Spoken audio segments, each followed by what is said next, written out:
How you doing, folks? And welcome back to another episode of the DadBodBible Real Men Talk, where I talk to guys that I find interesting and see what they've got happening in their lives and how it can maybe affect you. So today I've got Rodney Moore. Rodney is a long-term friend of mine. I have known him for, it must be 2 decades now, and he's a very successful MMA gym. He's had a couple of MMA fighters go to the UFC and do very well there. Had one of those fighters, Norman Parks, get to win the Ultimate Fighter. So Norman, so Rodney, how's life, mate? All good, Paul. Bar all this lockdown shit, but apart from that, man, we're just surviving up every day and do something and just keep active. Well, listen, if for people who don't know you, who are you? All right, well, I'm Rodney Moore. If you don't know from the accent, from Ballymena. I've been doing the MMA since 2000. So I went to America January 2000. Came across the MMA. I think you were actually in Australia. When did you come back from Australia? Because that's when I started training from you. No, I was 2006, I think. I met you about 2006. So that's I've been doing the MMA ever since then. I just started off a few guys in the garage, and then I built up from then. And usually one of the most successful gyms in the country now. So I had Andy Burrows on the other day. I remember having a good chat. We're having a good chat about the old school, the way we used to do it, and the way it's revolved now. Now you're definitely in the best position of anyone in the North to give a description of what you think the differences have been from the beginning when we were doing it in Davy's Garden and Davy's Wee Shed to today. What have you seen the big differences in the evolution of the sport? Just the scientific, and like, man, we overtrained. Like back when we were doing it. Man, they wouldn't do it in a month, but we done it in friggin' 4 days. But that's like, again, there's more injury, like more preventions for injuries, a lot more smarter with all the physio, the rehab. Like August night and day, I tell people it's like an analog mobile phone. I think like a breeze block that you carried about to the newest iPhone. That's the difference, and that's how the sport's evolved. Talking of that, the overtraining, I remember one time you and Emmett were fighting. You were in one of their Ramble In shows, and you and Emmett were going to fight, and it was about a week and a half before the fight happened, and both of us were in Davy's garage sparring each other because there was literally no one else to spar. So that happened with either Mark O'Toole or Tom Haddock as well. We were actually fighting on the Sunday in the Elk, and I was up at Davy's training on the Friday. And there's your man and fucking doing a lesson with Davy, and we're rolling about and sparring for. It shows you the difference. It shows you, like, the way you see MMA today. If you just got into MMA, you would see like the Conor McGregor style trash talk on Facebook at each other, slobbering who you're going to do this and I'm going to do this to you, and trying to get ticket sales. But back in the day, it was a community. It was like everyone was friends, and you'd beat the shit out of each other either in the gym or actually on a show. And then it was like you're just back the next day training with them. Aye, that was that, man. But it was a lot smaller back then. Now, it has exploded because of Conor McGregor. Of course, it has definitely multiplied. Everybody and their dog knows about it now. But as you say, back then, there was only a handful of gyms in the country, and you hadn't even had enough people to fight. You had to fight the same boy 2 or 3 times in a year just to get a fight. And see him as traveling over to the UK and stuff. At the start, you actually had to pay your own flights and go across to get a fight. I was talking about that. Oh, they're spoiled now, man. They've ever left it and laid for them. Do you think that's actually having a detrimental effect on the sport, or do you think that's good? Do you think, like, we had to, when we got involved, we done it for passion. Like, you definitely didn't do it for a living because there was no point in making money. No. Do you think the culture, the way it's evolved, is better for the sport, or do you think it's detracting from it? Well, again, it has its good and bad points. Like, of course, it's good. Fighters are getting more money and getting the respect they're due, and it's more mainstream. Like, say, you can speak to anybody in the Tesco's or Sainsbury's now, and they know what MMA is. Like back in the day, it was all cage fighting, carry on, and this and that. So, no, it's good in that way. And again, that helps. At the end of the day, people are trying to make a serious living from it, and it's an elite sport and a tough sport. So they get paid for it. You can sustain an injury that ruin you basically for life. So you need some. But also, again, on that, guys are going more to like marketing and PR. They have their own usually clothing lines, gyms. So they're kind of the head screwed on. It's more business orientated as well now. It's not just fighting for the sake of fighting and learning. You're actually... It's actually, there's a purpose behind it. We were lucky enough to be on the first show in Ireland in the UFC. I was working with Stevie, and you were working with Colin. Colin, aye. Now that was my only experience in the UFC. You've had what, 3 or 4, 5 now, 6 more? I don't know. 9 or 11, nearly 9 or 11. So many. Well, what was the like? This is my own curiosity, and what's the difference between how we experienced it and how it's run now? Because I'm sure the UFC's evolved as a company. Well, even like back when we were there, I think we were in awe of everybody. You're seeing Randy Couture run about and Dana White. You're like nearly like a shell shocked, like what do you call it, like seeing a superstar, or something like that. So it was all kind of a blur. But seeing how it's evolved on now, and it's 100% professional and how they run things. There's too many people now. Again, it's not as like hands on, and like back then you had Dana White and the two Fertitta brothers, and they nearly been in first name terms. Like I would still see Dana, he would remember me. And then like now, man, there's hundreds of thousands of people, and you're just like seeing the normal person up the street now. Whenever you see all the celebrities, have you become less starstruck about it now? Is it just become a run-of-the-mill thing going to the UFC for you? Wee bit, but you still have your people that you like. But no, because they're like I say, we Reese's experience, like to sit back and actually watch him. That's who I was my first time there, and it's just to see. It's nice. I just sat back, say fuck all, and just watch people's reactions and how they adapt to things. Like, it's been, when was Norman? 2016, 17 was Norman's last run out. But yeah, all the production and all the running stuff, they still remembered me because like there's no bullshit with us, man. We don't complain. We go there, we be where we're meant to be in time, we fight, and they look after us, we look after them. But they still remembered, and they're all asking questions about Norman and all. And so no, it's cool. Like, so tell me, Rodney, how did you get your gym evolved? I actually don't know how you started your gym in the first place. When I come back from America, I was doing that. It was called Valley Judo over then, and so I got back home. Before I left, I was doing the door, and then I come back home. The boys, come on, show some of that stuff you're doing over in America. And then so just 4 or 5, we just trained in the back of my dad's house, a garage, and then it got bigger. Word spread out. We were doing next thing again a wee orange hall, and then trained away there. Then I fell in with Davey because I always heard this other boy in Randallstown's doing this cage fighting. Carry on. And I wanted somebody else to train with because there was nobody down here. And I think there was only Tom Lamont, Davey, Peter Laverty. I think I was at the north.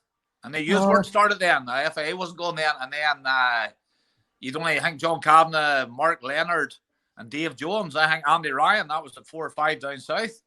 So that was all the clubs in the country at that time. So I just always heard about Davey. Obviously, Graham Keys as well was doing the Gracie Barra. But always heard about Davey, and that's what you man from Randallstown is all brilliant grappler and all that's MMA stuff. So I hounded him down for fucking 6 or 7 months before I got a friggin' response from him. So yeah, after that, me and him trained morning and night. Boy, I swear to God, man, every morning, fucking 500 hand-do's, friggin' 50 hand-do push-ups, 3-minute neck press. 6 of them fuckers, mountain climbers, wall walks. That was bro. And then we done the exact same thing at night time again. So it was doing 1,000 of them a day, man. That was. I try to tell people, they just don't understand. I've got my sessions, my training sessions in my gym. I put like maybe 100 Hindu squats in, and they bitch about it. And I just look at them and I go, "You have no idea." We used to say 500 of them fuckers. We used to do. I still have an old, like an old whiteboard in the gym. Yeah. And I still, it took like 48, 50 minutes non-stop. The hand-dos was the warm-up, and then it's push, the hand-do push-ups, mountain climbers, grasshoppers. Neck bridge. Bridge, that's that, and then your wall nose the floor. That's right, Maybe I'm nostalgic. Maybe I'm just getting old, but for me, those days were a special time in Irish MMA. And Andy Burrows and I went down there like the memory train there for a long time in that conversation. What do you hold dear about those days compared to the days today? But I think because it was so small a community, it was more personal. As you say, everybody knew everybody, And it was innocent training. You just train hard, and you fought, and you friggin' trained back Monday, trained again, and you fought. If not the next weekend, the weekend after it. I think it was everybody knew everybody. There was no social media. There was no bullshit and no shit talk, man. Everybody respected the martial arts way. Everybody respected everybody. Fair, right? You're going to fight the guy, of course, be aggressive towards him and piss him off and stuff. But when you get public on social media, thank God that wasn't about in them days. That's what we're actually talking. How did we ever research fighters back then? Because there was no YouTube. But don't know. I remember. Were you down in the Galway, the Cage Wars too? No, I didn't get that one. No. I remember myself, Davey, and Greg Loughlin drove down, and we went into the rules meeting, and I'll never forget this. I seen this guy, and he just looked like one of those cartoon drawings of a hard man. He just looked carved out of granite. He had those eyebrows that came down in a V, and a broken nose, and just big forehead, big chin. And I remember thinking to myself, Mother of God, please do not let me fight this guy, because I'm poor bastard Greg Loughlin. Greg, go on. And he pinned Greg against the cage. And I remember the punches that finished the fight. I couldn't even watch. I turned my head going, no way. They were just brutal. And I just remember thinking, that weigh-in, like my fighter was like 11 kilos heavier than me. There was no fucking weight classes, really. There was not there. Man, I've been to fights where you didn't know who the hell you were fighting. You got there and it was kind of anybody similar size to you on the floor. Like I have 90 kilos, you fought something 95. I fought people at 98 and 100. And you would look at them if this here was a bit more cauliflower than the other. He shoots with his head to the outside, and if his right delt's bigger than his left delt, he's a southpaw. You had to just pick up these wee faults and flaws and try and just figure out when you met the guy and on the other side of the ring or the cage, So no, it's changed. For me, it's night and day. And what do you see at the future for MMA for Ireland? Do you see it expanding more? And because we seem to have got like a decent pool of fighters getting on the really recognized shows, Cage Warriors, Bellator, UFC. Do you see it only getting better now? Definitely, it's evolving, and like there's no such thing as really bad clubs anymore. Everybody's at a decent level, and they're all evolving. Like they're all coming on leaps and bounds. But I think it is now. It's a belief that we can actually do it. Seeing the likes of Norman and Reese and Conor McGregor and all making it to the limelight. Like 10 years ago, man, you'd have thought nobody would hope in hell to be in from our country, the island, all the size of that small island.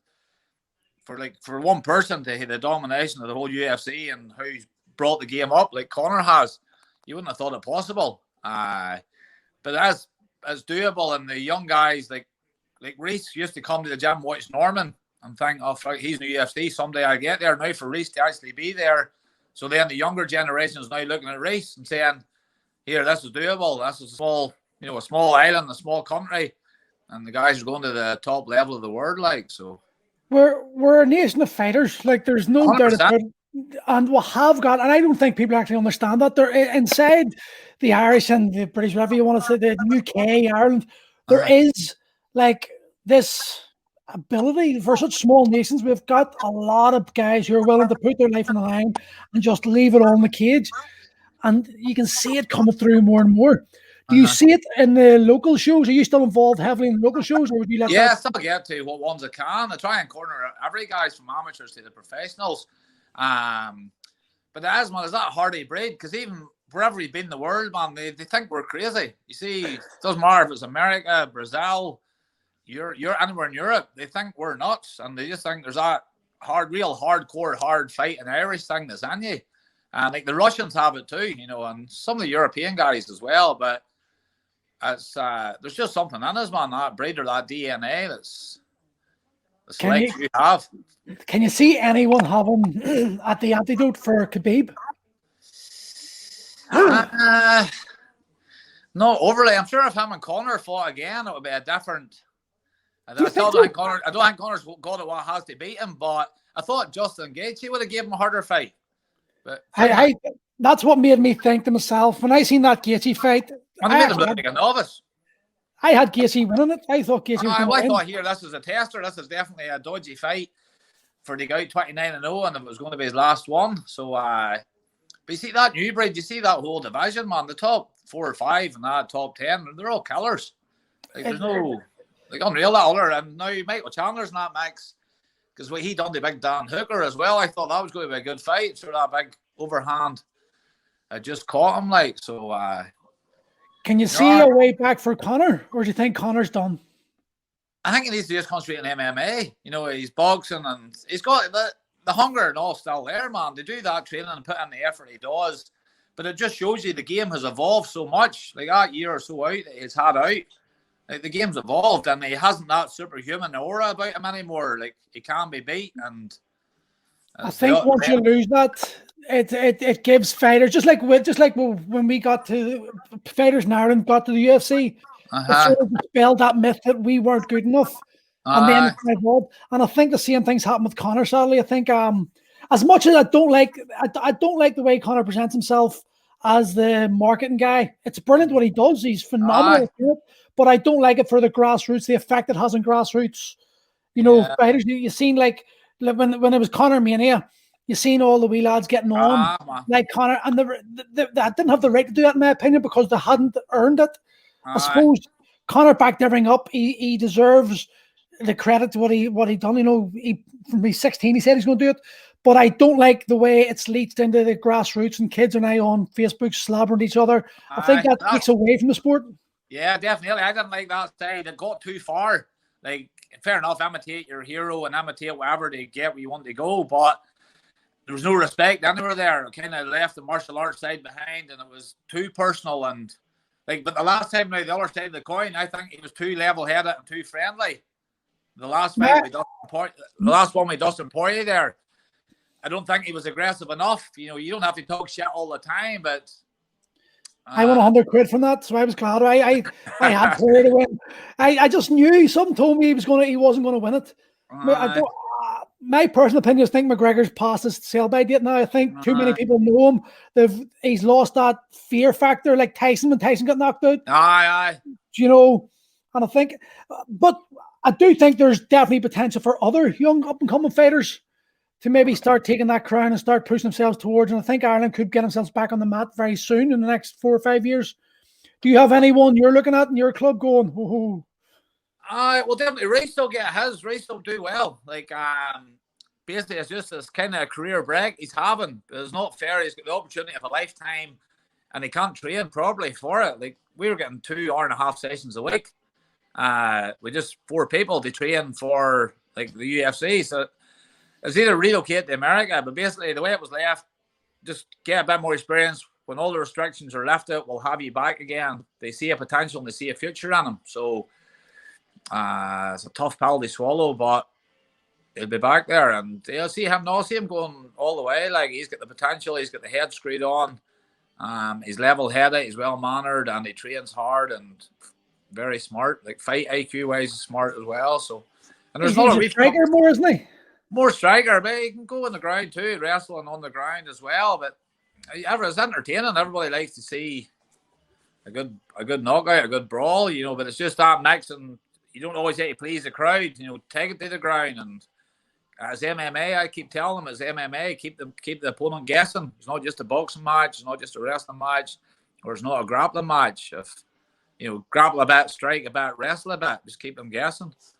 Yeah, there's I think the one thing I've noticed about MMA is definitely it's no longer you're a boxer, you're a jiu-jitsu, you're an MMA fighter, and you're well-rounded. There isn't very many people that you can turn around and say McGregor would have been a striker. Do you know, that's been one of the few, but for those making it, they have to have an all-round game, and it requires such discipline and dedication these days to learn the skills. When we were doing it, we were learning out of magazines. Now you've got VHS tapes, man. VHS tapes. I always bring back the nostalgic bit. It makes me happy. I just see them smiling all the time. It's just, I can remember too, man. Davey bringing a laptop and like a copy desk and kind of watching a couple of moves, but then we added our own stuff onto it. I must have honestly about 150 copied DVDs that I still look at Tito Ortiz series. That's and right, man. I've got them all. back in the end days, the UFC back in the end days was for me, it was better. And maybe I'm just thinking romantically about it, but there was something about the Chocolate Dale Tito Ortiz series, and there was all these, great fighters that just had great fucking competitions against each other. And it's become almost too business-like for me now. I've sort of lost the... It kind of is. It's all business now. It is. I know what you mean. Back then, it was all... They were killers and they were training. It was there was no glamour to it. There was no business side of it. There was no PR, no yellow ticks at your Twitter or friggin' Instagram account. It was basically... You were a fighter. You fought and you're a fighter. That was it. I think a lot of guys aren't fighters anymore. I think a lot of guys are they like the image of a fighter. 100%. They've been about for years. Yeah. They want the name on the poster or the photo on the poster, and then they do shit all about it. But what's your opinion on grassroots? I'm very strong opinion on this. I'd like to see your opinion. Grassroots MMA. On one side, you've got shows that are helping push young fighters, give them the taste of what it's like. On the other side, these same shows, they're pushing first-time fighters to fight into crowds of 1,000 people, and they're promising ticket deals.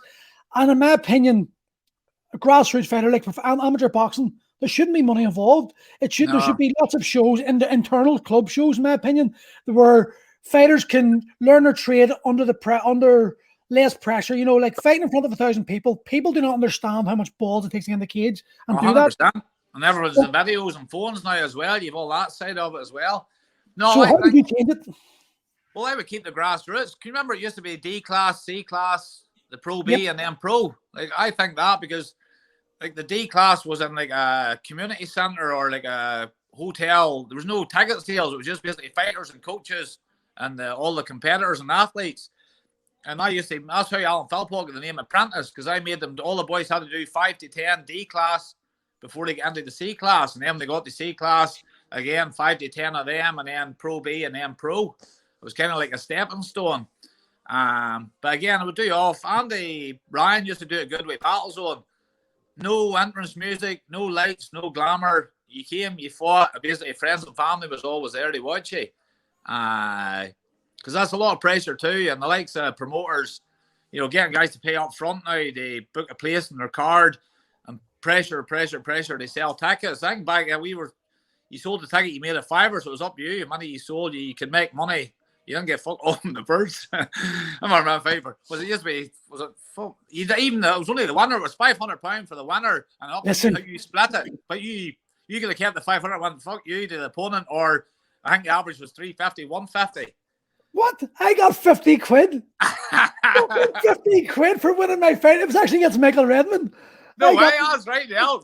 That was my last fight. That's a funny story because I remember, and I actually watched the video back recently, but I remember that was the fight. In the middle of that fight, I decided I didn't want to fight again. I remember I threw this big, I think it was a right hook or left hook, and everyone just went, ooh. I just missed his head by inches. Oh, no way. And I remember thinking to myself, when everyone booed, I went, I'm here, and all these motherfuckers want one of us to die. And I just thought to myself, what am I doing? And I can remember even in the fight, I hit him in the jab in the nose or bust his nose, and his nose is pouring. And I stepped back and went, go on, clean your nose. Because I just didn't want to be there anymore. I can remember just losing all will and all heart to win. And I made that conscious decision that after that fight, I would never fight again. No and way. That was funny. It's funny, I don't know. But 50 quid I got for that fight. And no way. Professional. But even that, but there was no dough. You made the ticket sales and you got £1 or £2 from that. But that was a title fight. I think I had that night with me and Emma, and it was 500 to the winner, and it was up to you if you wanted to give the loser any money. You could have been a cunt about the thing and kept the whole 500. That kind of rule of thumb was you get 350 and you gave them 150 for showing up. So no. I remember in 2015 I contacted Danny Core. And I think it was you as well, about starting up the MMA thing. Yeah, it's still going, but everything's in the back burner here with all this COVID nonsense, man. It's you can get fuck all done, and Danny's been knocking his pan on now for. As I was about to say, Danny's just made wonders. I stepped back. I just decided it wasn't for me anymore. MMA wasn't for me, and I stepped back. But I'm glad they've been the person who started it. But Danny said, "Danny, let's do this." I'm I glad do that remember all the first of us got together. Was that up at the other, no, Iron, we call it the skate park? it was an Iron Fit. When I was Aye, the home. upstairs part. Aye, Yeah, and but I've always thought to myself that why has no one adopted a system in MMA to ensure that grassroots kids get the best opportunity? In my opinion, I still think this would be the best option, would be inter-club fights where only clubs, or the only coaches and fighters get to watch. But if you're not fighting, you're watching the fight. So to give the people something, to give those fighters a bit of pressure, a bit of adrenaline pump, fighting for. And then the next stage would be a like a C class or D class type thing where you've only got like close family, and that slow stepping stone, I think that needs to be implemented. And there need to be some sort of rules where, like you said, you have to have X amount of fights before you can move to this one. That way you're going to weed out the ones who want the glory, and you're going to find that the ones who are serious. And then you're going to raise the weight from the chaff as such. That's no, that's a proper progression, stepping stone, or a platform like that. But that UMMA had that all lined out, like from the kids right through, and it was like, from 7 to 11, done certain stuff, and that certain moves were taken out, and it was all inter-club shows. And I remember Anything Legend, I judged the first one on Anything Legend. It was a great wee show that had 4-year-olds and everything doing it, and the 4-year-olds. It was a great thing. It's class seeing it like at that young age and seeing the wee careers doing the moves and doing, pulling guard and doing takedowns, and no, it is. But I think it needs. We haven't got from the actual House of Sport. They still haven't hit the final stamp to recognise MMA, but it's up there. It's so close, and I think What's holding it up? Well, I think it was like a financial. They had to get proof just to all the books for a couple of years, but it's so close to getting sorted. And I say, as Danny's persevered, there's no evil spotted on me. I said, "Fuck that, man! It's just beating your head of a frigging brick wall. You're getting no further forward."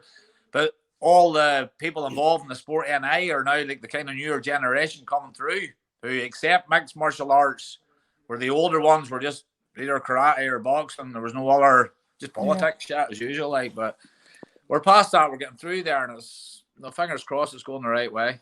I think it needs to happen because the reality is MMA is not going to go away. It's here to stay, and it's going to take over boxing, and it's taking over all the martial arts. And in fact, one of the good things I've always said is it's exposed the crappy martial arts I call the leisure center martial arts for what they are.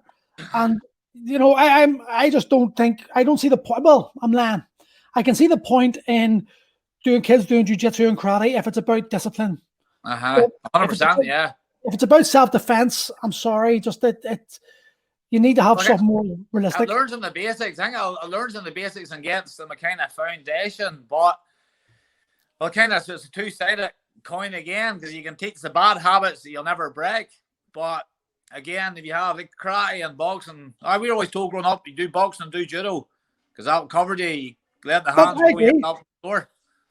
I 100% agree. I say if you're going to, I would say if you're going to do two martial arts, make it the old judo, not the modernized judo, but the old judo when you had the ground fighting in it, and Muay Thai. I think if you have both the arts, you've got everything covered. And you don't need covered. There was no Muay Thai back about in our day. There was nothing about it. I know.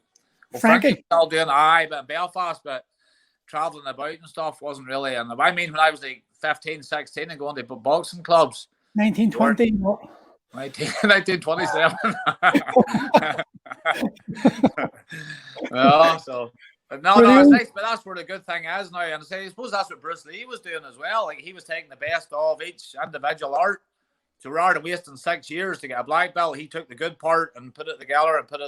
So I think that's what I've always said. Bruce Lee's the original MMA fighter, because it. And I think if you're a traditional martial artist, you've got a structure like, let's say, karate.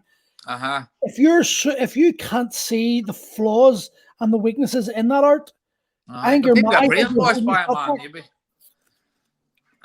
I know I'm not bad mouthing any clubs or any people, but I see traditional people come into me all the time, and they're convinced they can kill dead people. They're actually, and they've never been punched in the mouth before. As soon as you punch them, arms are over their head, they're curling away. They've never been took down, never been choked. It's a bubble burster for them all. When I came back from Australia, I went up to my brother-in-law's jiu-jitsu club, and I just got my blue belt this stage, still in blue belt. And it's terrible, like 10, 15 years. But I grappled with all their black belt instructors, and in under 3.5 minutes, I had tapped out 6 of them. No way. See, and actually 2 of them walked up, took their belts off, fair play them, and threw them in the bin. No way. And said, I've wasted 3 years of my life. Just realized. But I think that was back when MMA was just, it was just very new. Here, and people know. I think now the martial arts have been exposed, but at the same time, I think people have seen, like Danny Cord's very good at implementing karate into his, and the kicks and punches are very effective. His kids are winning the fights with these strikes. Who'd you call him? Who'd you call the guys who drink his urine? Machado. He's another karate guy, and for a solid year and a half, he dominated the UFC. Steve Wonder Boy as well. He's that karate. Yeah. But again, that's but this Bruce Lee one is taking the good stuff and applying it to what's needed. And I think it's applying what's good for you, because what's good for you, what works for you, doesn't work for me. It's work for everybody else. You have to figure out your own way and figure out your own methods. See, to be honest, the more I've been talking to guys in MMA, there's a wee bug coming back on me, and I'm just wanting to get back into coaching it again. I'm starting to. I've got a funny feeling I get my hip replaced, and I might start my own wee club up again. get the wrong going again. I've got my match on. Another thing as well about the MMA, like yourself, back in the pub, it was who'd won the karate boy or the boxer. Yeah. So that allows UFC. That's what was it Jorge and Gracie. That's what his goal was. They proved that Gracie Jiu-Jitsu would beat any other martial art, and they put the old pub argument at bay of who would win, the karate man or the boxer or whatever. So I was telling Andy Burrows about Martin, our Martin. Russian mafia, and I think people, like, I'm trying to tell people the effectiveness of Systema, right? Mm-hmm. Now, I'm fighting against the YouTube videos of your big guy going like this, and that's madness. I know you can't defend that. That's just nonsense there. But that's what I'm saying. I'm trying to defend Systema against that, because like when I say Systema is good, people go bring this YouTube video up, and I go, what can I say to this? It's something you have to experience. Honestly, God, you have to, between Martin and Andrew, like, fuck me. You know yourself, man. Your man Andrew, you put him in a full-blown heel hook. Trigger escaped out 1 second. Do you remember the time I put him in a rear? He let me put him in a rear naked choke, and he said no tighter, and I had both hooks in, and I had it squeezed on, and he said go, and I squeezed even harder, and and he just popped me like I had my whole arms. I still don't know how he did it. But someone, they just have to train it to understand it. I think MMA is a sport, and this is basically fucking fight for your life, for awareness. This is like no bullshit. This is the real someone. That punch they do. You see if you see that punch. Like if you could control that for dirty boxing and MMA, man, you would cripple people. It's insane. It's the way Martin can lay on his back and still generate the force that. I was trying to tell Andy about you complaining about the time your heart was hurting for about 3 days after. You might have done the punch into my chest. Oh God, it was Andrew. It's the way it's like a delayed bomb or something. It goes into you, and then like a bunker bomb, and then explodes, and it radiates through your whole body. Like, people think I'm crazy. People just think it's Paul Murray talking shit. And I always have to bring you up. I always have to go, listen, ask Rodney Moore, because you know he's not going to laugh at this shit. I know bullshit, I tell you. Man, a lot of time Andrew hit me. You could have got a 32 kg kettlebell and ran across the street and whacked me in the chest with it. And I'm sure the internal impact that Andrew hit me with from fucking 8 inches was a lot more. I was pretty good, man. My heart freaking I wasn't ready for a couple of days, but that was brutal. I remember some guy came in when I got Martin up to Fred Academy. Martin was doing the stuff with me and knife work and all, and some guy came in to watch, and Sean Connolly, actually, it was Sean Connolly's friend, and Sean said, "Can you show Paul a few?" This guy was called Paul. "Can you show Paul a few moves?" And Martin gave me the knife, and I was going like about 60% speed, so it was a sharp knife. It was that sharp knife he uses, and he hit me one shot, and I just remember hitting the floor. The pain I was in, it took me about 7 or 8 minutes to get off my stomach and on to my sitting up. But he walked up to me, took the knife out of my hand and just put it across my throat. And I was still rolling about the floor going, and it was that realization that I went, fuck me, I've been training all my life in this stuff. And I just, the pain, the shot, the power of that was just, it blew me away. But that's the Russians for you. Like, how they fine tune and simplify things.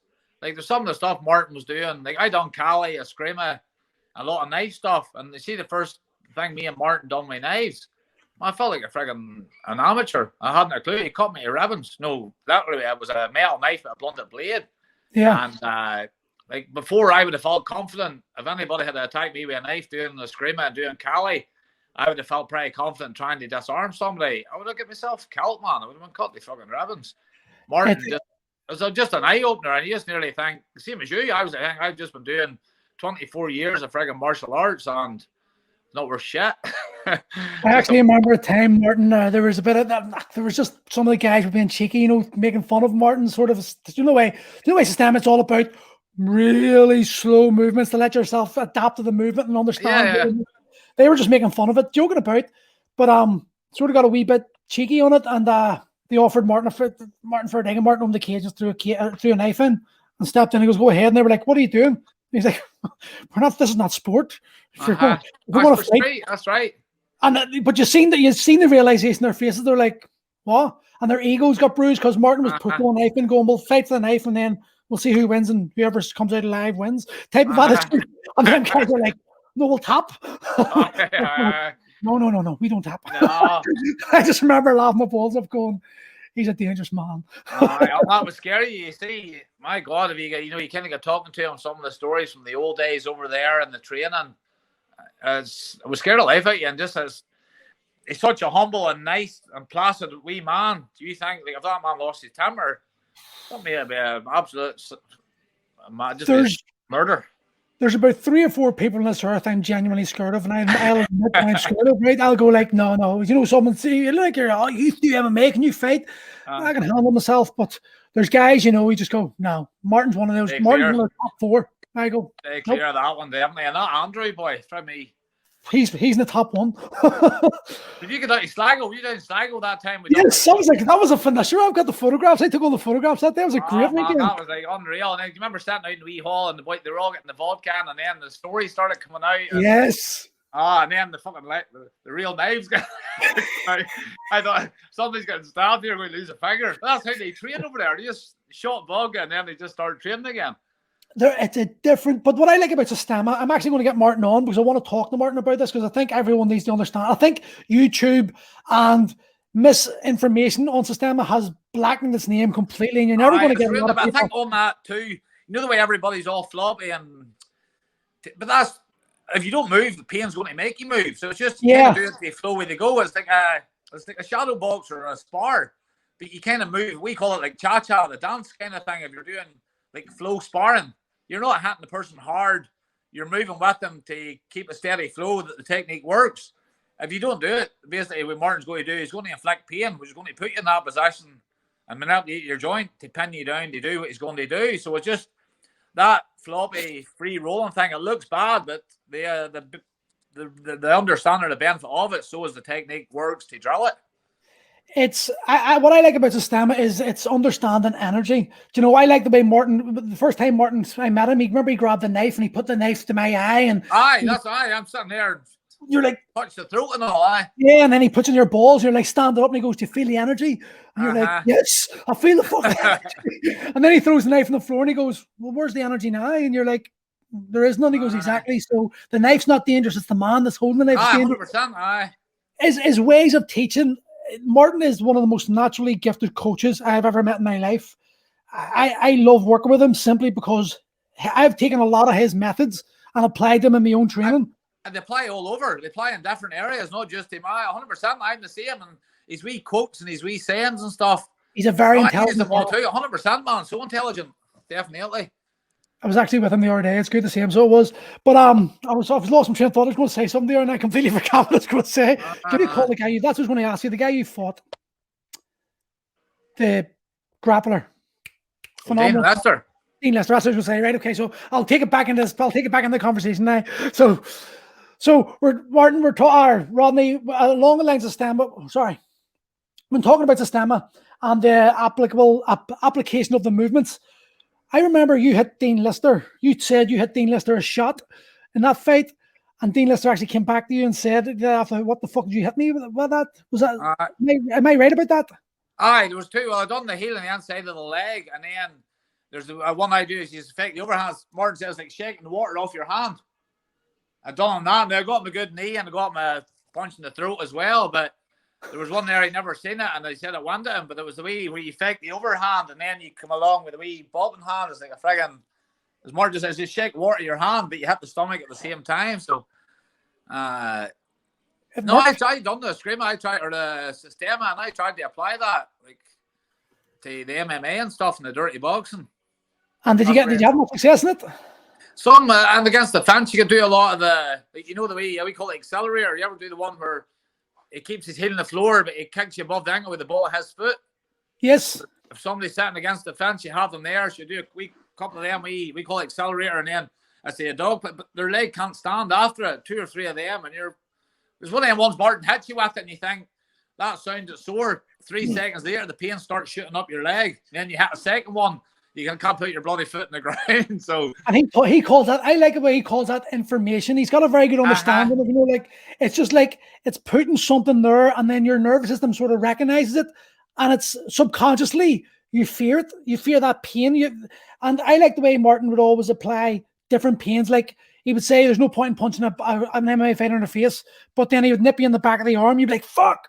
And then that movement, that move there would equate to him just doing some other crazy shit. You do that and he gets them does it. But even, man, the leg kick, you ever hit your leg kick? Oh, man, I mean, my legs are pretty well conditioned. I can take a brave chump. Fuck me, man, he hit me one there, and my God, I thought my leg was broke. Like, I can take, you know, even still, I can take a brave whack to the leg. And whatever he does, he lifted the leg up, he just drops the dead weight of his leg, and the shin bone just hit me in the thigh. That dull, vibrating thud, you feel it in the floor, from your leg to the floor. Mike, the pain behind that was. But no, I would take me things like that and try and apply it to. That's why I train other martial arts to kind of try and, this might work in MMA. I'll try it. I'll say no to any of the boys. I'll do sparring. I'll try it out, and if it works, we'll use it. And if not, I'll just fuck it, throw it aside. Do you not think that MMA has become very not the word ego? It is ego based, but arrogant in that MMA evolved from every martial art in the world and picking what was worth, what worked and what didn't. And now MMA fighters, like we just done it there, I just done it myself, like was shunned other martial arts, you know, they're pathetic.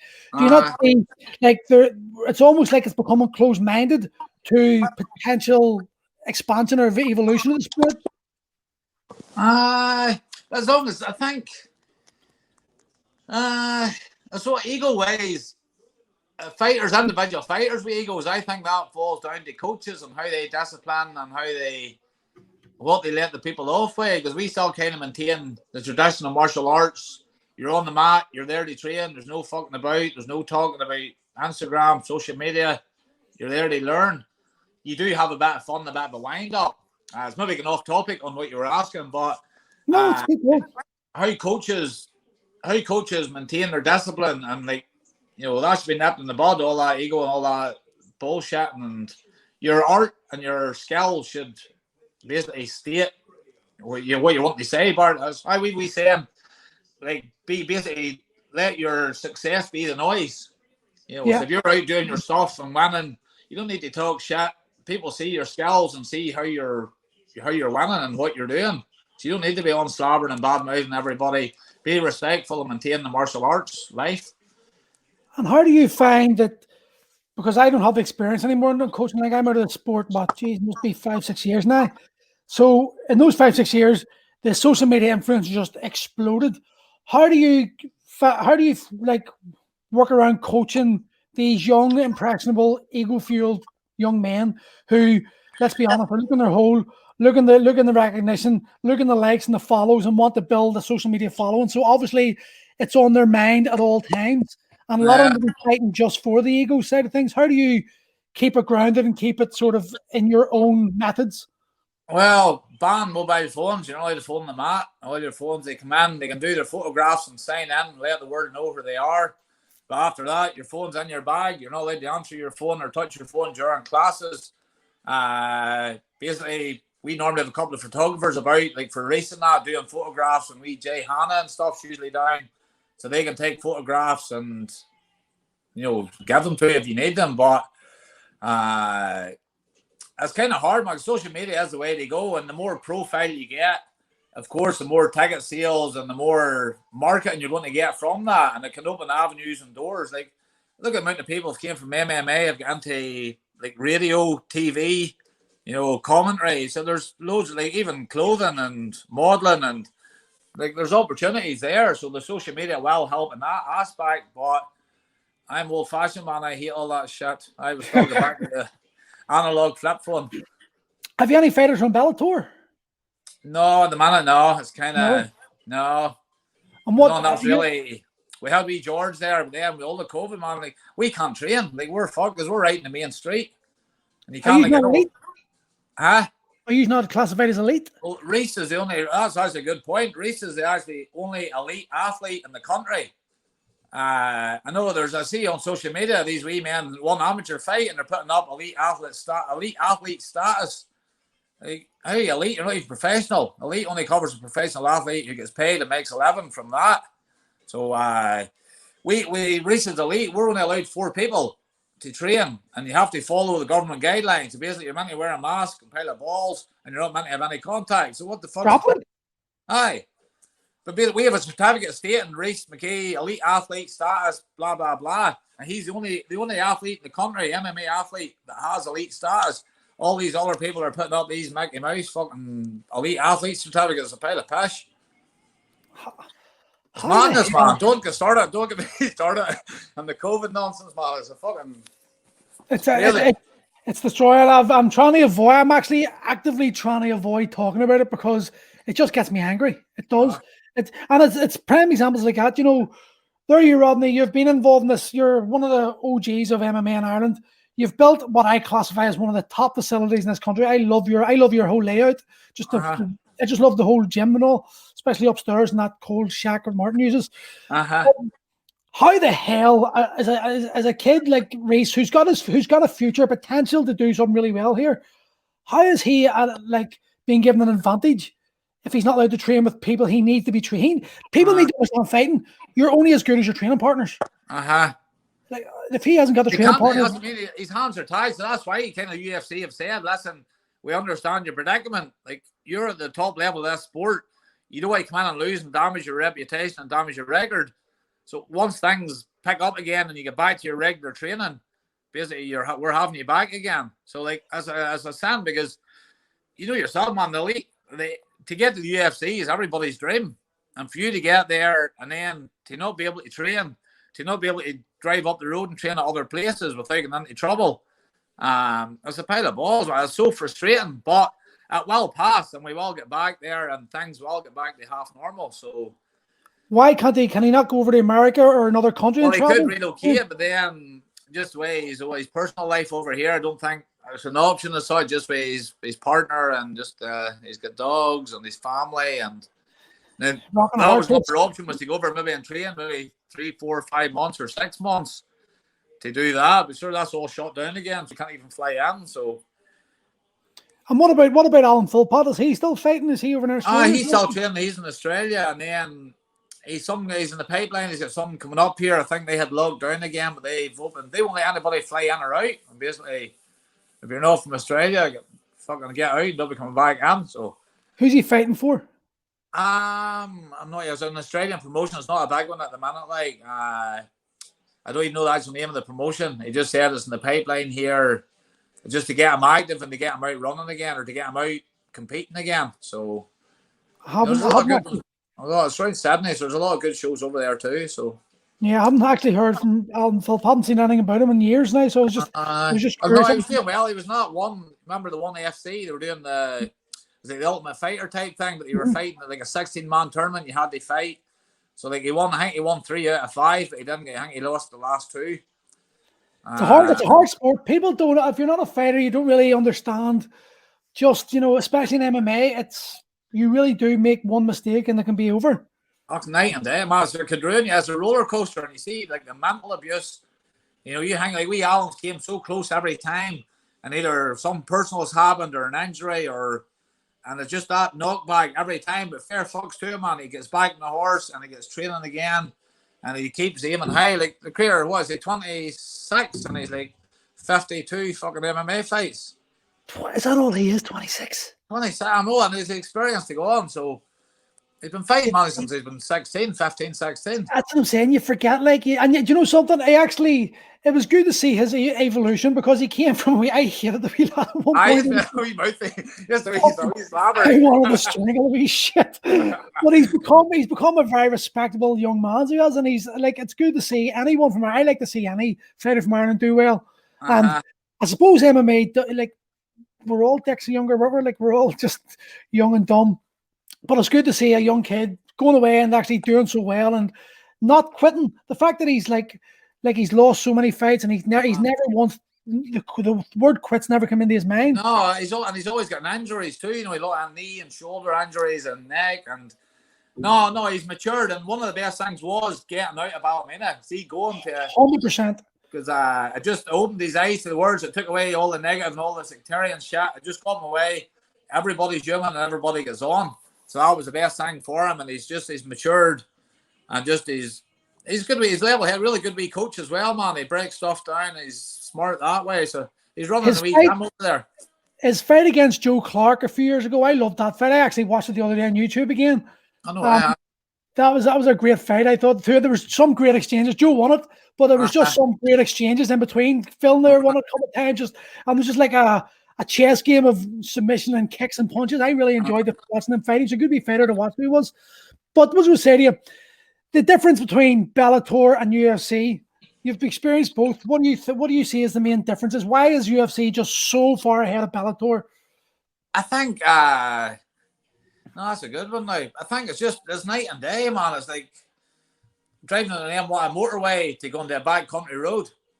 Just kind of. Is there that much difference in it? Man, I guess that's. I wouldn't say maybe go to a B class or a C class road, but it's not. It's just night and day, man. The UFC, they're the best at what they do. I tell you, who's another top promotion is KSW. You see the production and the organisation that they. That's the Polish one. Aye. That's what Norman's with. Yeah. Yeah. And there was them, and then we were in China. There was a crowd in China ran a show, and it's attention to detail and no stress for the fighter at all, man. Everyone's there. Like, see KSW, like, everybody's wary about IVs now. See, after cutting weight, they set up a friggin' separate room, man. We friggin' like 6 or 8 doctors with all different IV stations, making sure you're IV properly. It's not some ropey friggin' paramedic or some drunken coach trying to stick a friggin' IV needle into you. This is really taken care of. This is a really good tangent actually go on, because it's something I want to talk about. Cutting weight, because I was shit at it. Do you remember me trying to cut weight again for Michael Redmond, and I was fucking skipping bollock naked and trying to get weight in. And Davey, actually, you said let him go, and Davey went, no, he's going to fucking make it. I was like, you bastard. But the science behind cutting weight has evolved massively. Now, you were always really good at making weight. Looking back at your mistakes, or looking back at how you done it, to looking at how you do it now, how much better performance do you reckon you could have been? Where do you reckon you could have went to if you had the science and knowledge to have today, back when you were fighting? Frank, that's a good one. Fuck, it was trial and error back then, because I remember the first time we weight cut, I didn't eat any solid food for 2 days, and I just sat in the sauna. I sat in the sauna for hour upon hour. I mean, tracksuit bottom, sweatsuit on the fucking bike, just to get weight down. I was fighting like 4 kilos one day and 6 kilos or 8 kilos the next day. And I couldn't, my arms were like lead, and it was horrendous. I am physically scarred. See, if somebody says to me, come on, we'll go chill out and go to a spa here for a relaxing day, I get fucking PTSD, man. I can see it far enough. It's, I'm laughing because I know what it's like, Rodney. I've just got these mental images of all the days back in like the early 2000s when there was just no clue what we were doing. No, you hadn't a clue. And then just when you're on that, I remember Rex Franklin was over at the UFC in Belfast, and I remember I was talking to him, and then it was Ed Herman, just about how they cut weight and just about high fiber diet. So that was Rex Franklin was the one that got us on the alkaline and sweet sweat. He started it, and then he was doing the high fiber diet, so that followed you up. And then, but again, that's all changed now. But I always pick brains of all the coaches. Do you remember? I know it's going to be off topic. I have to bring it back but do you remember, God rest his soul, Roger Fallis, when we? I still use that triangle escape to this day. I use treats that still. Do you remember the one you pull a knee down one and step through?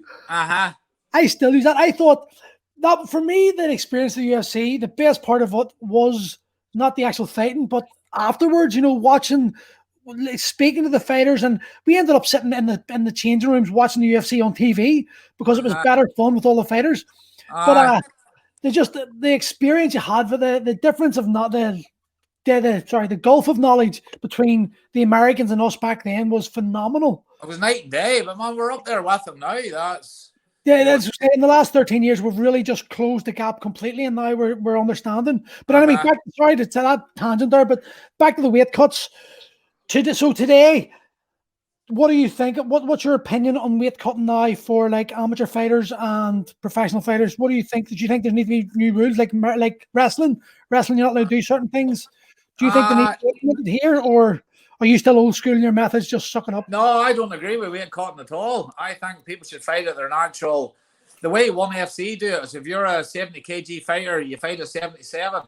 So there's they move you up weight class up from your fighting. One, you get the weight cutting just came from America and from wrestlers. Like it's fuck all they do with your performance. Like if anything, it probably interferes with your performance. Like if you have a weight bracket, so normally if you're say you're a 70 kg fighter, well you would just then fight at 77. It saves the weight cut because yourself, man. 3-4 weeks out, you're not worried about the fight. It's just all about making weight. But again, the other side of the coin, that's again a mental fortitude, mental strengthness.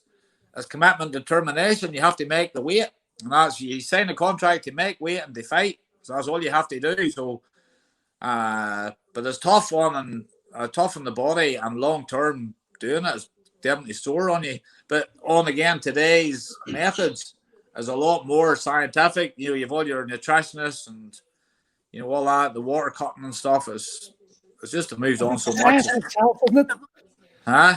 It's a science in itself. Oh, serious, it's unbelievable.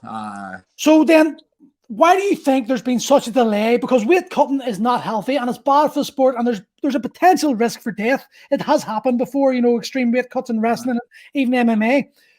Why do you think the UFC and the MMA in general are so against adding more weight classes? Surely that would make it safer and make it more exciting.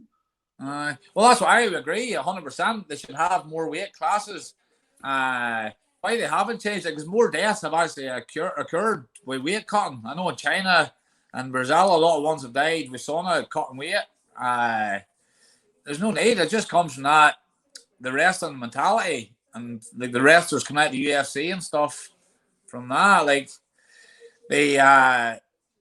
No, I think it's just moved with the times, and basically the way ONE FC do it is perfect, and that's the way everybody should follow that rule. And if I was doing anything over here, run the show again, I would be doing that. Wherever your natural fighting weight is, I'd move you up a weight. There's no weight cut.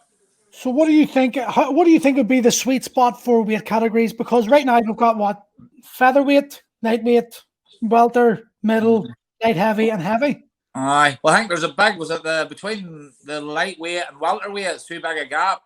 So yeah, the 73.5. So we halfway in between there, and then you've got middleweight to light heavy. So again, maybe 88 kilos, stick another one in there. What every about probably 4 or 5? What's boxing? Is boxing every 4 or 5 kilos, or every 4 or 5 pounds? I think what is it? Middleweight. Middleweight's 84, and welterweight. For MMA, but I think boxing that's super metal. You see? Aye, but I'm saying, but in MMA it's like 77 welter, 84 middleweight. That's like a stone. Aye. That's a massive amount of weight. People don't understand that, how hard it is to take 7 kilos off, and how much difference a fighter walking in 7 kilos heavier actually has.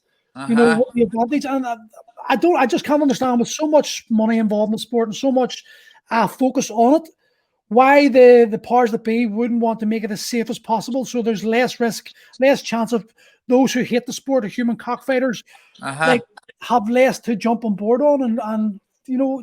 Yeah, well, it does make sense. For safety is the main thing and the main key. So like, if you're not cutting weight, you're not dehydrating your brain.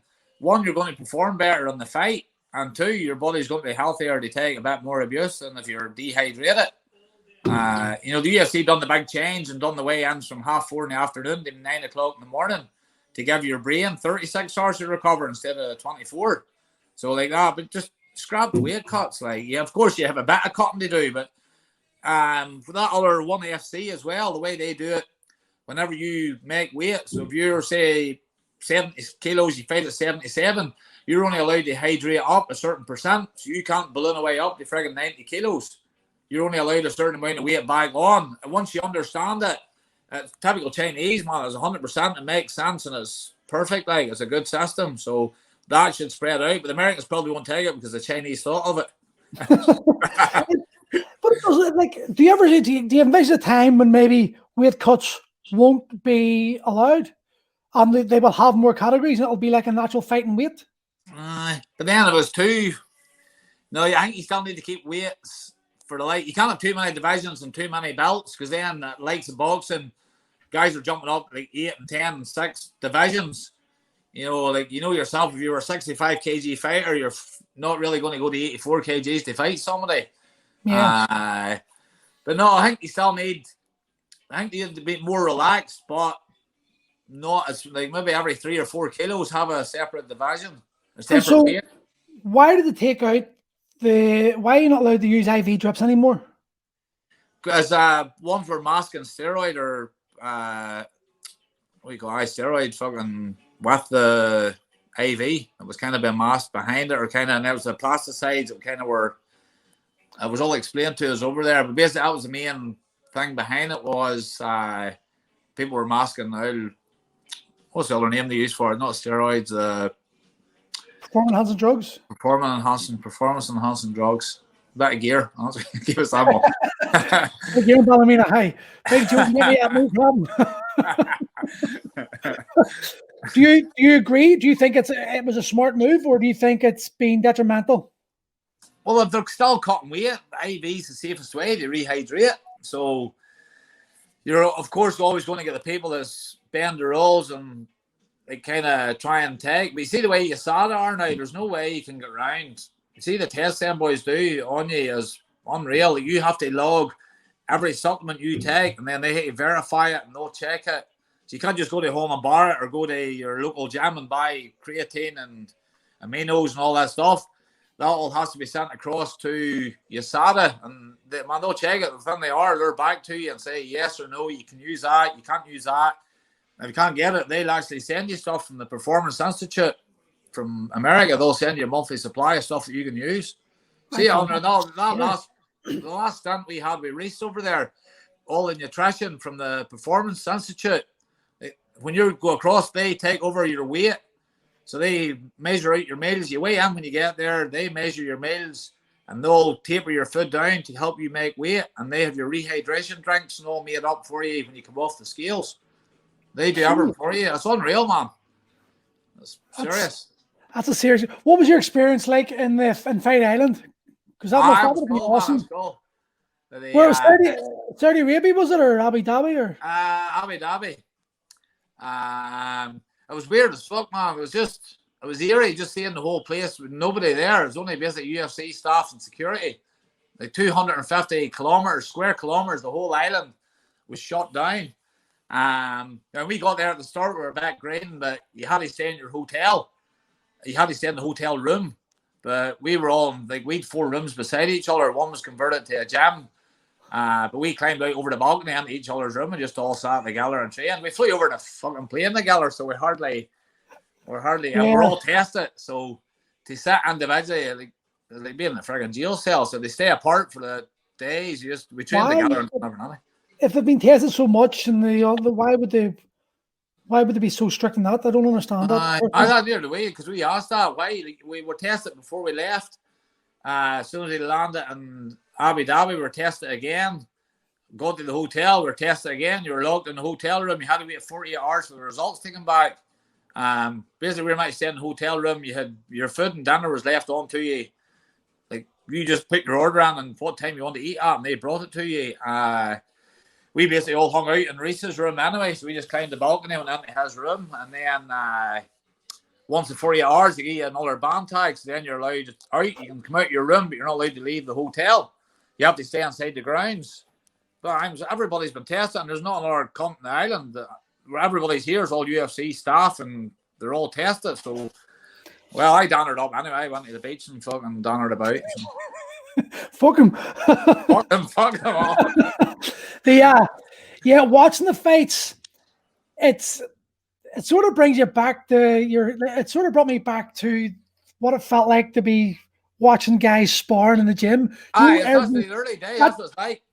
That sound, I missed it. The ring slapping and you hear the punches and it's weird to get a UFC and not have a public. That's another thing now Reese missed out on. Like I walked out with Norman, the MGM Grand, 28,000 people. It was unreal, man. The hair stood in the back of your neck. For then Reese to get the Abu Dhabi to come out with 50 people sitting like it was only all security staff and media. It was just weird, but it was so nice to see that and experience that. Yeah, the energy of the crowd. Like I always say, like with Stevie Lynch, there's only 9,000 there. And like, my God, there's 19,000 there. Even at that time, Joe Rogan all said that was one of the most electric atmosphere and crowds that they'd ever been to. In 2007? No, 2007, aye. And then again, they went to Dublin, and then Dublin, they beat us the bastards. But that was because they had more popularity then. But we were the original one. Remember that?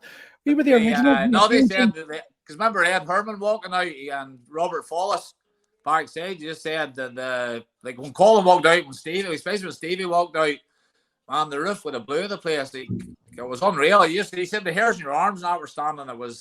I still think about it and I go, oh. And it just gives you shivers, man, Stevie or Norman or Reese, well, Reese hasn't experienced it. They have people calling your name. Like I was just part of that group and I got the energy. It is something I think it's very unfair that Reese hasn't experienced because that energy is going to give you another gear. It's just turbo as indeed, man. Just fires you up. If you say any doubt or any, you get out of double or out of log after the first round, before the second one kicks in, just that crowd firing you up and lifting you. You didn't see the clip of Mike Tyson talking about just before the fights compared to actually getting it. I actually put it on my Instagram there a couple of weeks ago. I didn't see. I haven't done my social media much myself. I'll send you. It's actually brilliant, but he just talks. What he says, you just know. If you fought, he's like, behind scenes, you're nervous, you're feeling sick, you're worried, and then you hit that first punch, and it's like, boom, you're back into the game, and it's like fighting normal technique. It's normal shit every day. It's just whoa.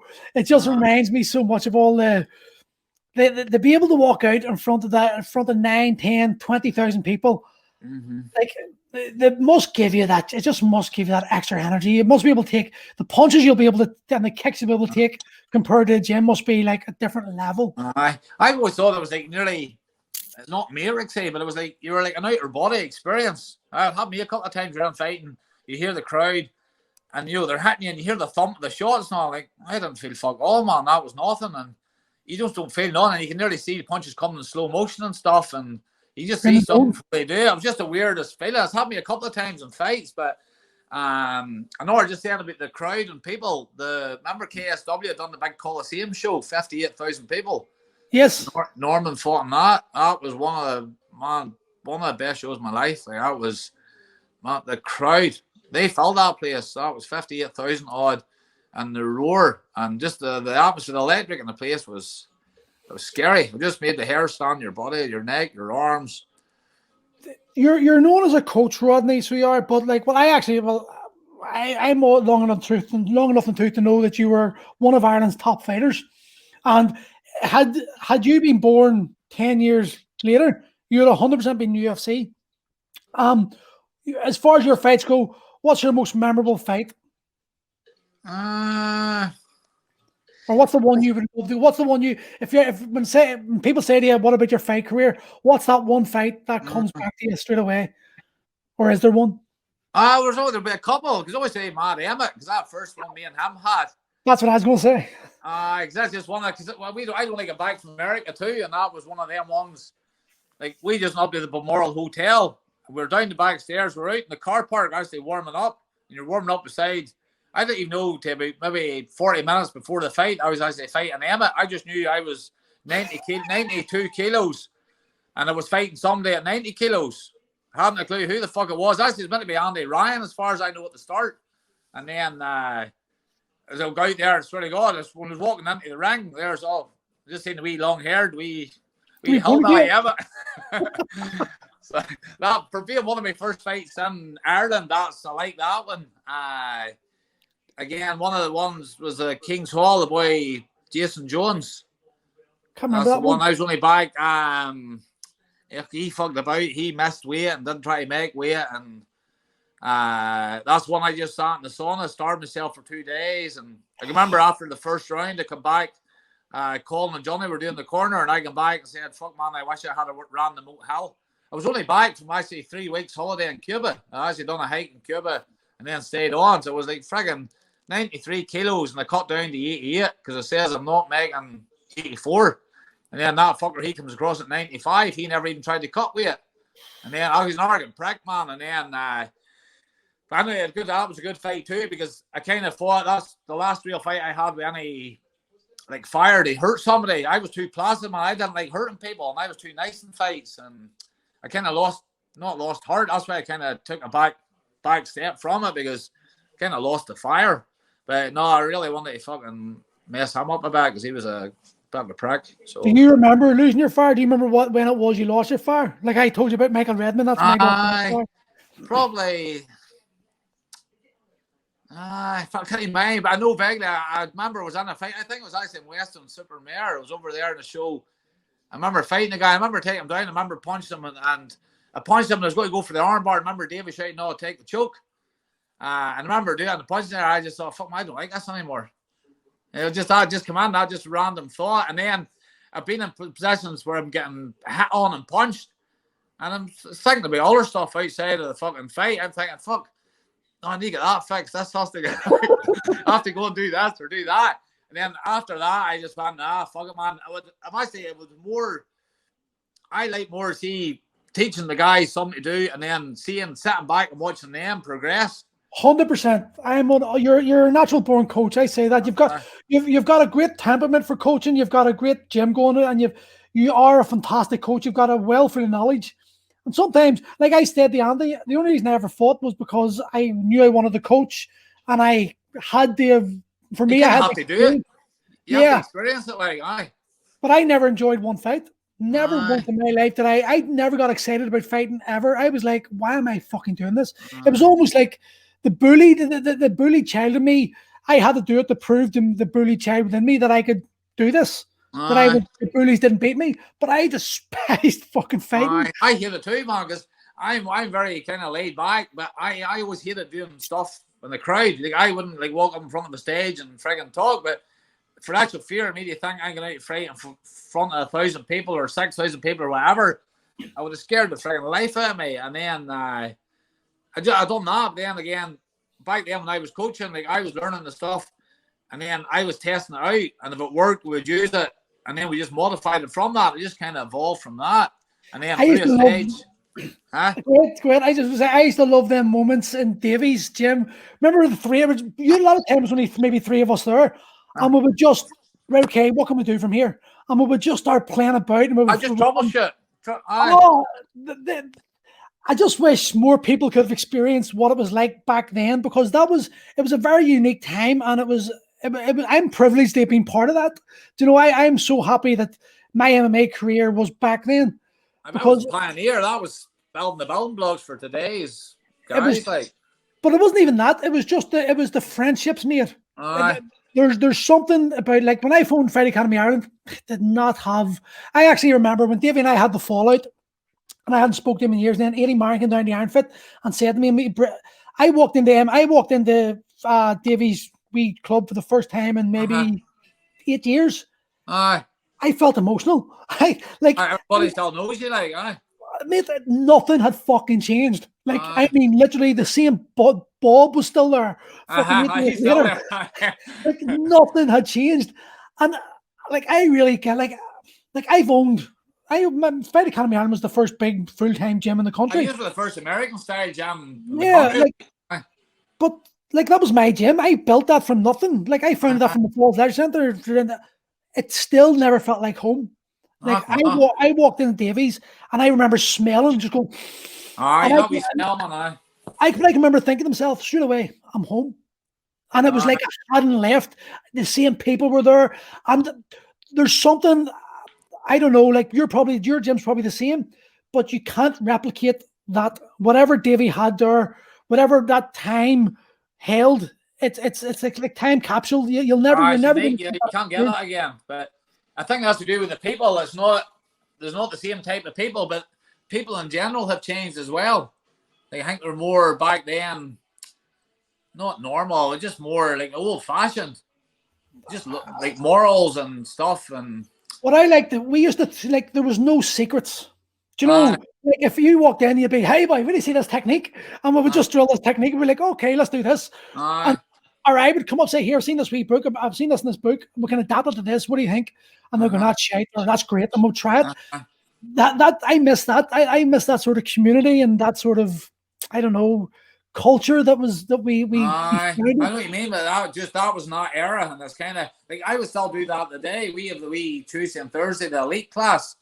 Most times there's nothing planned what they teach, but when we just start with one technique and then what do you do from here?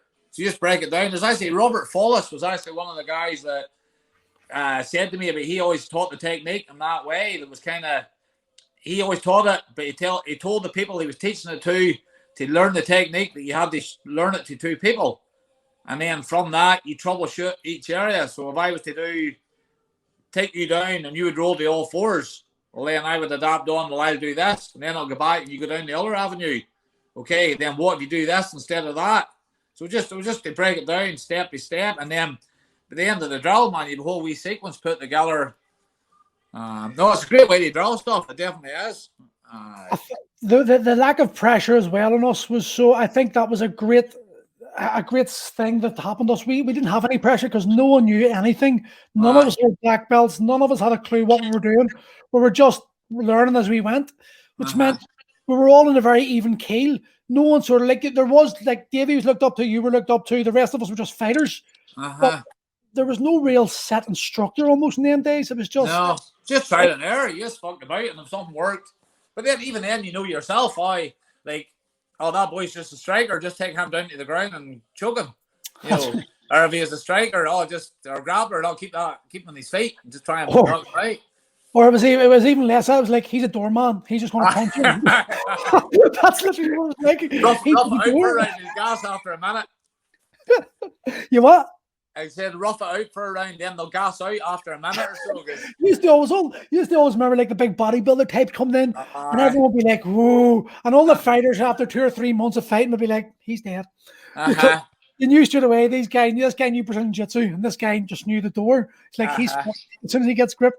For me, I went off topic again. Like we're jumping back and forth just because we know each other so well. But for me, your best fight ever was Emmett's in Ramble, not the Ramble, sorry, the Elk. It was the same show that I was on that the rope broke. Do you remember the rope snapped? Who was that? Was that, remember? Did you fight in that show? Did you? The rope snapped. I fought. I was actually hoping you can remember his name because I can't remember his name still. I was trying to talk to Andy Burrows about it, and I forgot his name, and I completely forgot. He trained with Emmett, but then he went to England. Your boy Steve McComb. Steve McComb. From Emmett's one. He used to train with Emmett. No, yes. Great grappler. Aye. You were fighting the same show with Emmett that day. I can't mind the rim. I was probably upstairs. I can't remember the rope breaking. I do because it took me 20 minutes. It took it 20 minutes, and then I lost all hope in the hell. You fucking went through the rope, and I was like, I'm doing well here. The rope snapped, and then I was like, fuck. Just it breaks your kind of momentum and takes you from just goes out of the zone. But I remember you fought Emmett that day, and it was a fucking war. It was an absolute. You two had, so was it 3 fights you had? No, that was the second. We never had the third because then he went down to welterweight. Then after that was at middleweight. But that was the one I actually kicked, but it was my knee hit him in the kick. It was the cut that stopped the fight, and I said, "Man, that's a shit way to win the fight, man. I didn't want to take the belt." But yeah, he won fair fucks. No, he wins a win. So it was a great fight, though. You two fought fucking. You brought the fight together. Like it's like for guys who knew each other so well, you were able to leave your friendship. I'll say it was not personal. You're there to fight and you're there to win. Like because Emmett, fuck man, he put power in. I remember having me play my bell, fucking just white flash. Remember the room spinning, and I went, "Fuck me." Do you remember he knocked Eddie out? Do you remember the time he knocked Eddie out in the spar? We remember Davey I think David had an orange highlight or something at this point where we're in between clubs.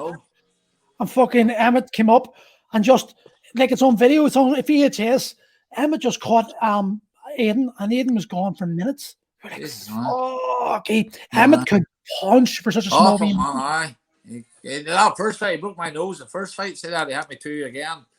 But remember, hit me a big fucking overhand. I remember just getting the big thud. Just seeing the white flash, and then I just remember the room going in circles, and I was like, "Oh fuck, that isn't good." So, and what about your sparring style now? Because like you said just about Cha-Cha, I take it you've realized that the way we sparred is not congruent with actually success. No, that's moved on. That's evolved a great bit since then. So what do you have? Do you have set rules? I know John Kavanagh, he has touch sparring. Like it's very rarely they get hit, and I'm starting to actually think that is probably the most intelligent way to spar because every punch you take is traumatic. You do need to have a certain sort of. We'll take a couple of weeks.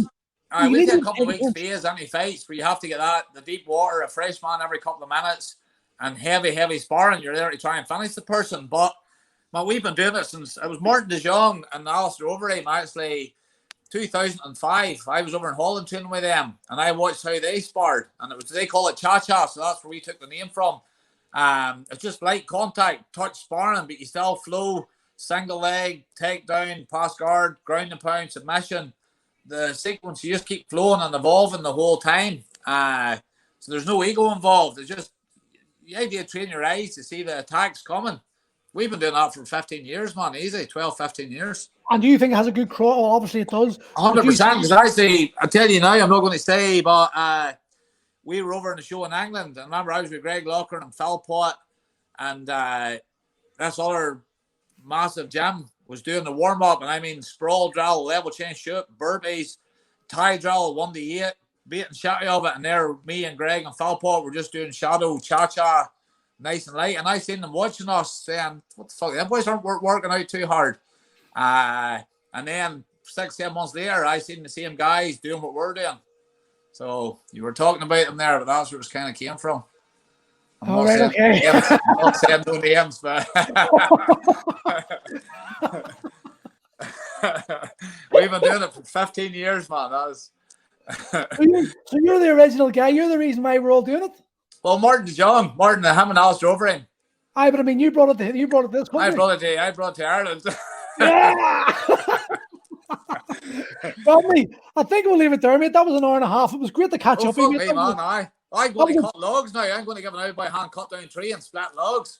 It's about time you done some work. You're putting on a bit of weight. Fuck lying about doing nothing here. Rodney, it was brilliant to catch up with you, mate. I really appreciate you taking the time up. Brian, speak to you, Paul. Thank you very much, mate. Speak to you. Before you go, Rodney. Before you go, let everyone know where you exist, where they can get you, and how to get in contact with if they want to do MMA. Okay, right, guys. If anybody wants to get in touch, our gym is MMA Gym Next Generation Northern Ireland. It's based in Ballymena. We're on Twitter, social media. We call Instagram, Facebook. So just MMA Gym. And the way things are, there's not much training happening, but contact any of that for information. And when we're open again, hopefully see us all there. Thank you very much, mate.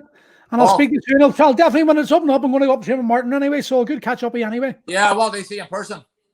Yes, mate, I will do. But right. You know what? Actually, I was saying that I want to do an interview, a podcast where I have all the old school Andy Burrows, yourself, Johnny, Davey, I'll be unreal.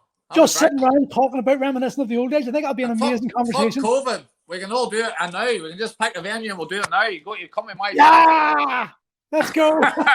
Rodney, I'll see you later, mate. Right, Paul. See you, man.